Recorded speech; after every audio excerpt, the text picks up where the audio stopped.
Kak, boleh minta waktunya sebentar? Boleh dong. Pendapatan nasional itu apa sih Kak? Jadi pendapatan nasional itu ialah suatu income atau nilai bersih dari perekonomian di suatu negara dan biasanya itu diukur dalam kurun waktu 1 tahun.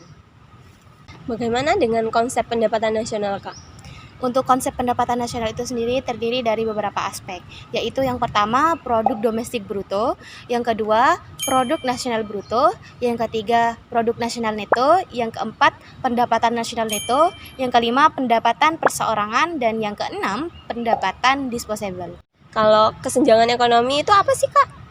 Jadi untuk kesenjangan ekonomi itu ialah kondisi tidak seimbangnya atau ketidakseimbangan yang terjadi pada suatu masyarakat pada aspek ekonominya, yang mana hal itu dapat terlihat dari tidak seimbangnya jumlah pendapatan yang terjadi pada masyarakat. Jadi faktor penyebab terjadinya kesenjangan ekonomi itu apa ya Kak?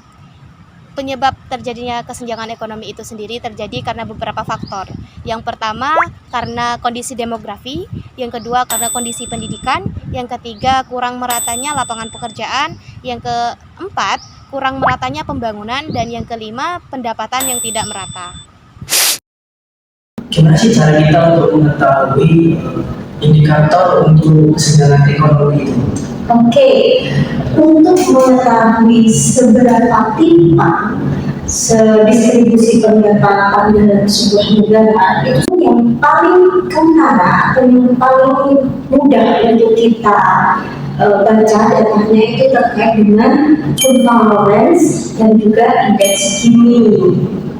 Kevalerannya namanya kurva itu ada sumbu vertikal dan sumbu horizontal. Sumbu horizontalnya itu merupakan persentase dari jumlah penduduk, sedangkan yang vertikal itu merupakan persentase dari pendapatan. Nah, kurva Lorenz itu semakin dia mendekati garis diagonal ini, maka ketimpangannya nol, artinya merata. Sedangkan semakin jauh, semakin menjauh dari garis diagonal ini, maka ketimpangan itu semakin parah. Dari kurva Lorenz ini kita akan mengetahui indeks Gini, karena indeks Gini ini kita diperoleh dari luas kurva Lorenz dibagi dengan luas bidang segitiga antara bidang diagonal tadi dengan sumbu horizontal.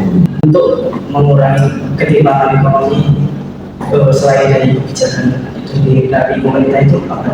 Oke, program KIS ya, untuk kesehatannya, lalu untuk pendidikan ada KIP, lalu bantuan pangan untuk meningkatkan gizi ada BPNT, bantuan pangan non tunai, infrastruktur fisik yang memang itu dampaknya sangat luar biasa untuk perekonomian di berbagai wilayah di seluruh Indonesia. Nah teman-teman, itu tadi juga dijelaskan oleh Ibu Kamel mengenai pendapatan nasional dan juga kesenjangan ekonomi.